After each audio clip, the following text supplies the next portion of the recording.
Hello दोस्तों, मैं हूँ एसके। आपका अपना यूट्यूब चैनल स्टडी 91 एसके पर आपका स्वागत है। दोस्तों, आज है मैथ का प्रैक्टिस सेट नंबर 11।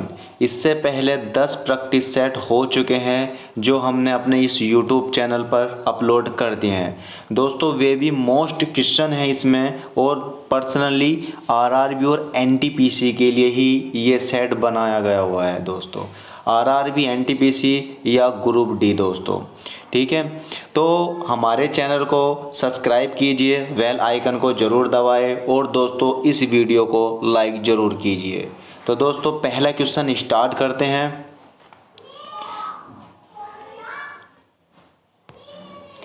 ए प्लस यानी ए प्लस 1/a बराबर 7 हो तो ए स्क्वायर प्लस 1/a² बराबर क्या होगा।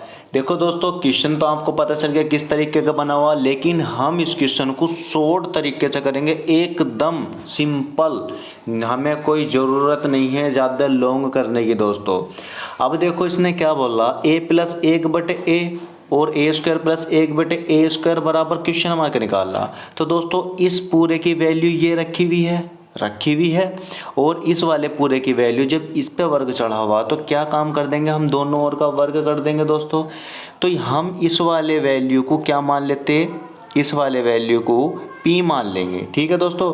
और p का स्क्वायर कर देंगे और माइनस कितना कर देंगे, 2 कर देंगे, ठीक है। अब जब इसको p मान ले तो कितना आ गया, 7 का होल स्क्वायर माइनस कितना हो गया दोस्तों, 2 हो गया। अब हमारे पास कितना बचा, 7 7 49 माइनस 2 बराबर कितना बचा, 47। तो दोस्तों, हमारा आंसर कौन सा हो जाएगा, 47, ठीक है। ये वाला मान जो है, जिस तरीके से ये समीकरण बनी हुई, जिस तरीके से ये चीज़ बनी हुई ना, बस ये वाला मान जो रहेगा बराबर का, उसको p मान लेंगे, और स्क्वायर है तो स्क्वायर मान लेंगे, घन है तो घन मान लेंगे। और उसमें से अगर घन है तो घन के हिसाब से घटेगा दोस्तों, अगर वर्ग है तो वर्ग में से -2 करना है दोस्तों। तो हमारा क्वेश्चन क्या, आंसर क्या आ गया हमारे पास, 47, ठीक है। तो नेक्स्ट क्वेश्चन स्टार्ट करते हैं दोस्तों।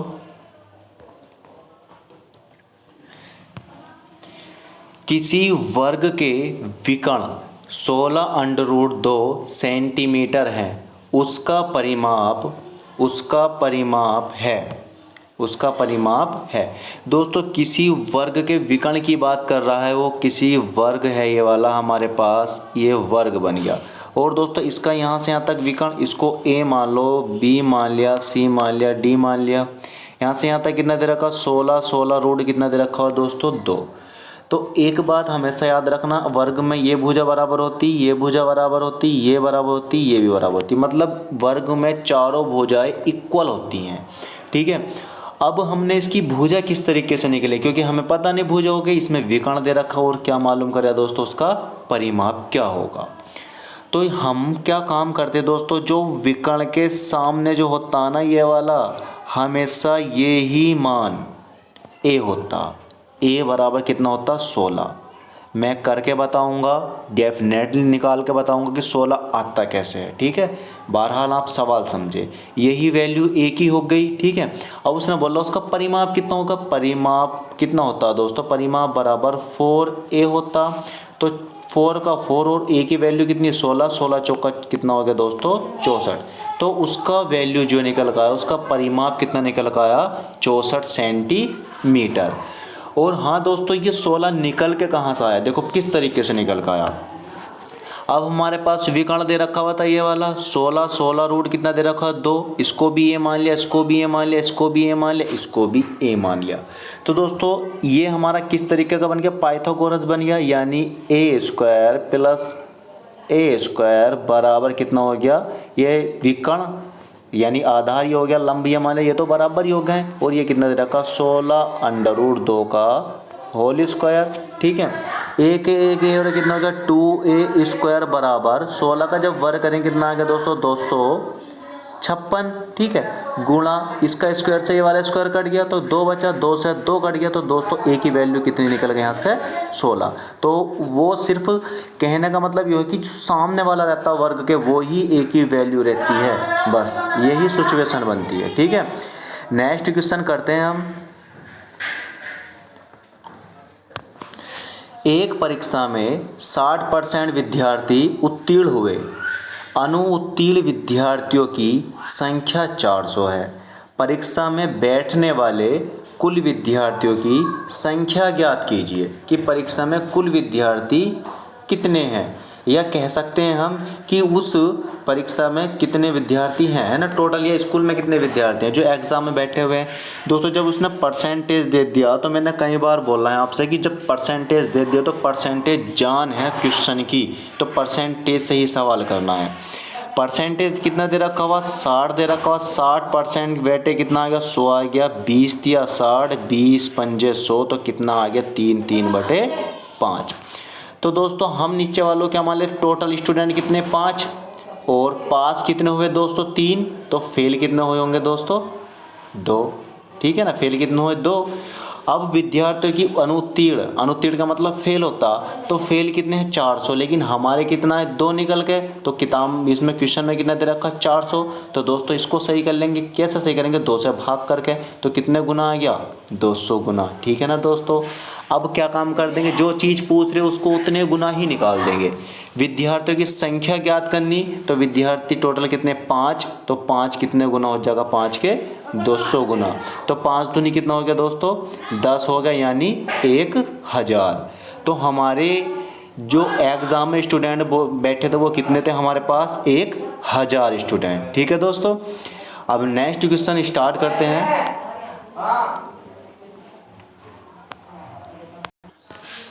ठीक है दोस्तों, नेक्स्ट ये वाला क्वेश्चन है। अब वह कौन सी संख्या है जिसे यदि 7, 16, 43 और 79 में से प्रत्येक में जोड़ा जाए तो संख्याएं समानुपाती हो जाएंगी। समानुपाती की बात कर रहा है दोस्तों, पहली संख्या कितनी, 7/16, समानुपात कितना दोस्तों, 43/79। ठीक है, उसने बोला कि इसमें प्रत्येक में क्या जोड़ा जाए, हम 4 जोड़ दें, 3 जोड़ दें, 5 जोड़ दें, 6 जोड़ दें, मतलब ऑप्शन के हिसाब से जोड़ दो, है ना, तो संख्याएं समानुपाती हो जाएंगी। अब देखो दोस्तों किस तरीके से दिमाग लगाएंगे, 7 4 11, अगर हम इसमें को 11, अगर हम 7 में को 4 जोड़ते हैं 11 संख्या बन जाती है। ठीक है, और हम 16 में को भी 4 जोड़ेंगे क्योंकि समानुपाती बननी है दोस्तों, तो कितना हो जाएगा, 16 4 कितना, 20, तो 11 और 20 हो गया, तो कोई कॉम्बिनेशन नहीं होता। अगर इसमें को मैंने जोड़ दे तो कितना हो गया, 47, नहीं बैठ रहा। अब क्या काम करेंगे, 3 हो गया, 7 3 10 हो गया, और यहाँ पे कितना हो गया, 19। ठीक है, ये मैं जोड़ेंगे, कितना जोड़ा, 3 हो गया, 46। ठीक है, अगर 46 का निकाल लेंगे, यहाँ तो बैठ रहा था 10, यहाँ हो गया 46, तो कोई कॉम्बिनेशन दोस्तों। अब आता है 5, और अधिकतर ऐसे क्वेश्चनों में 5 ही आंसर रहता है। अगर मैंने इसमें 5 जोड़ दिया, इसमें भी 5 जोड़ दिया, 5 जोड़ दिया, 5 जोड़ दिया, तो दोस्तों कितना आ गया, 7 5 12 अनुपात 16 5 21, 16 5 21 समानुपात 43 5 कितना हो गया, 48 अनुपात, और 79 5 कितना हो गया, 84। तो दोस्तों अगर हम इसे 3 से डिवाइड कर दें, 3 चौक 12, 3 7 21, 4/7, अगर ये 12 चौक 48 और 12 7 84, तो दोस्तों बन गया ना, यहाँ भी 4/7 हो गया, यहाँ भी कितना हो गया, 4/7। तो हमने कौन सी संख्या जोड़नी पड़ेगी जो समानुपात हो जाए, 5। ठीक है, तो 5 हमने सब में जोड़, तो हमारा आंसर क्या हो जाएगा दोस्तों, 5। ठीक है, नेक्स्ट क्वेश्चन करते हैं। संख्याओं का औसत, 6 संख्याओं का औसत 12, यदि प्रत्येक संख्या में से 2 घटा दिया जाए तो संख्या के नए सेट का औसत क्या होगा। तो दोस्तों नए सेट का औसत क्या होगा, देखो 6 संख्या का जो एवरेज दे रखा हुआ 12, अगर हम इन संख्याओं का योग करें तो कितना हो जाएगा दोस्तों, 72 हो जाएगा। लेकिन सवाल में क्या मालूम करा कि नए सेट का औसत क्या होगा अगर हम 2 घटा दे, तो दोस्तों औसत कितना है यहाँ पे, 12 है। अगर हमने 2 घटा दे तो नए सेट का औसत कितना हो गया, 10। सिंपल सी बात है, तो कितना हो गया दोस्तों, 10। अगर वो हमसे मालूम करता योग 6 संख्याओं का योग कितना होता, 12, तो 72। ठीक है, तो औसत 6 12 है, तो योग कितना होगा दोस्तों, 72 होगा। लेकिन उसने ऐसा क्वेश्चन मालूम नहीं करा, तो जैसा क्वेश्चन मालूम करना उस तरीके से करते हैं सवाल। तो 2 घटा दे जाए तो नया औसत क्या होगा, तो औसत में से ही 2 घटा दो, तो हमारा कितना बचा, 10, तो 10 ही हमारा नया औसत होगा। ठीक, नेक्स्ट क्वेश्चन करते हैं। देखो क्वेश्चन है, अच्छे क्वेश्चन है।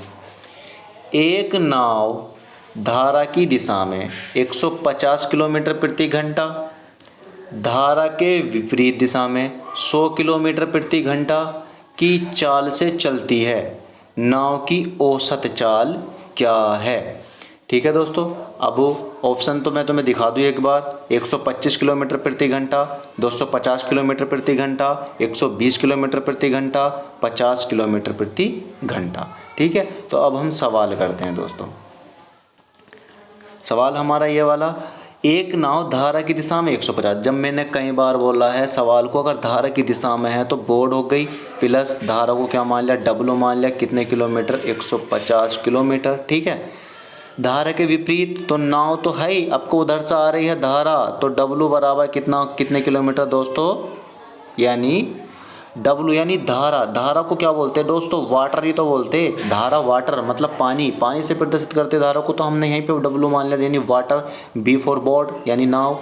तो हम क्या काम कर देंगे, समीकरण को जोड़ देंगे। जब समीकरण को जोड़ा, डब्लू से डब्लू कट गया, ए करे कितना हो गया दोस्तों, 2। नाव बराबर यहाँ पे कितना बचा, यानी 0 0 कितना आ गया, 150 और 100 कितना आ गया दोस्तों, 250। तो हमारे पास बोर्ड कितनी आ गई, 2 1 2, 2 दूनी 4, 2 पंजे 10, यानी 125 किलोमीटर प्रति घंटा की चाल से चलती है। तो नाव की औसत ही चाल मालूम कर रहा था, तो नाव की औसत चाल कितनी, 125 किलोमीटर प्रति घंटा। ठीक है दोस्तों, 125 किलोमीटर प्रति घंटा। सिंपल तरीके से करना, सवाल दिमाग पे जोर भी नहीं लगा, कॉन्सेप्ट दिमाग में बिठा लो बस, और कुछ नहीं करना।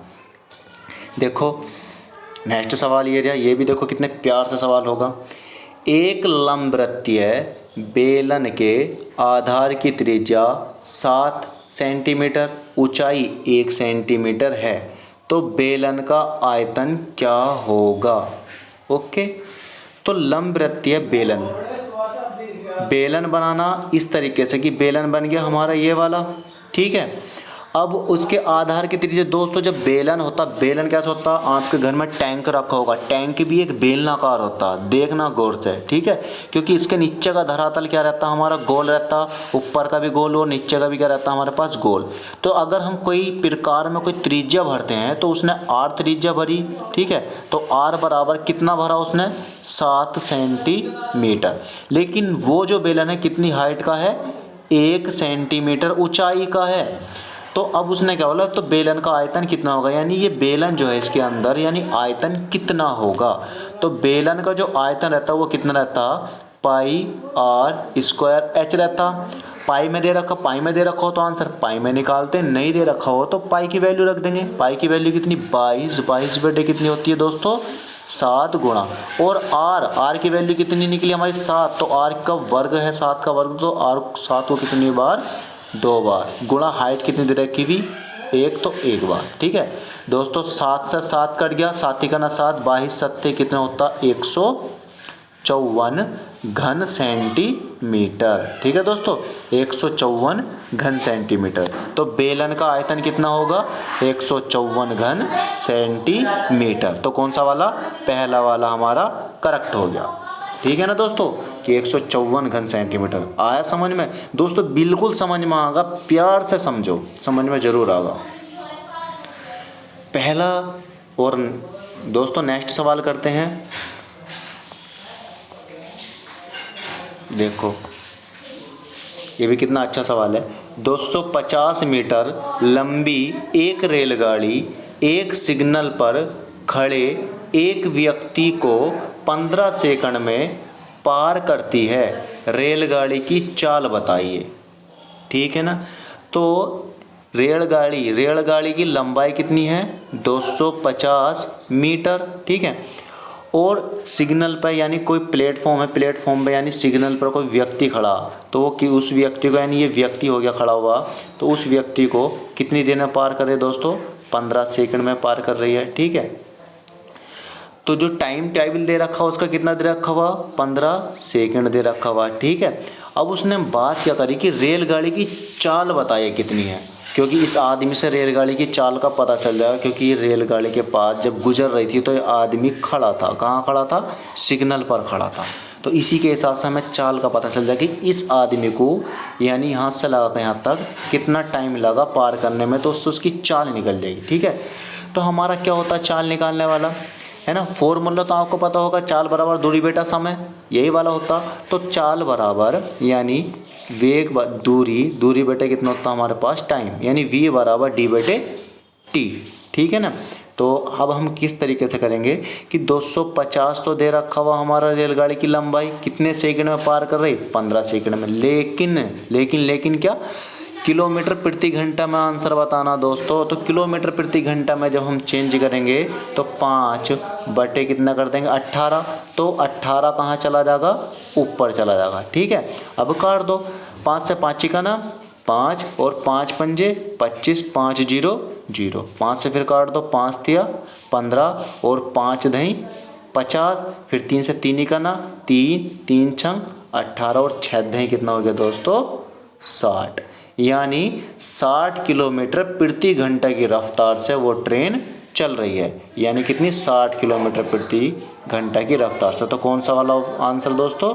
बी वाला, 60 किलोमीटर प्रति घंटा। ठीक, नेक्स्ट सवाल करते हैं दोस्तों। ए व बी किसी कार्य को 5 दिन व 6 दिन में कर सकते हैं।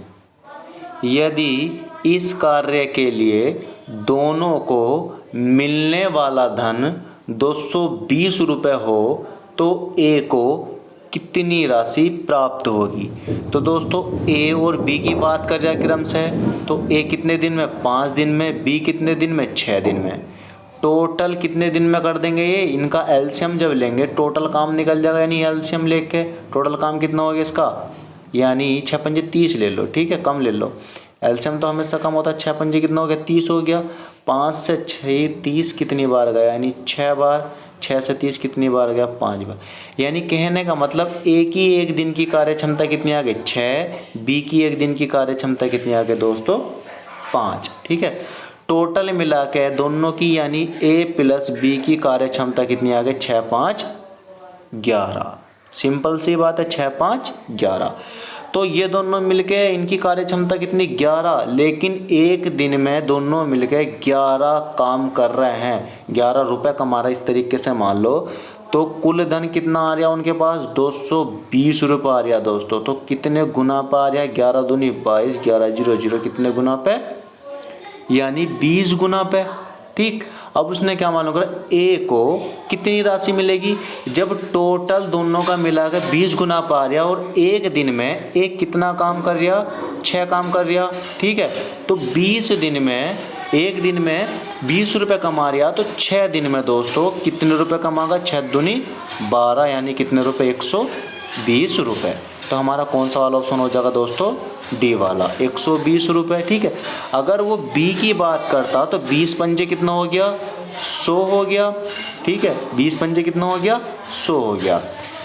अब 120 तो ये कमा रहा और 20 पंजे बी कितना कमा रहा? 100 कमा रहा। ठीक है, तो दोस्तों 100 कमा रहा बी, तो दोनों मिलाए कितना हो गए? 220। तो हमसे किसका मालूम करा था? ए का। तो ए की कितनी वैल्यू होगी दोस्तों हमारे पास? 120 रुपये राशि प्राप्त होगी।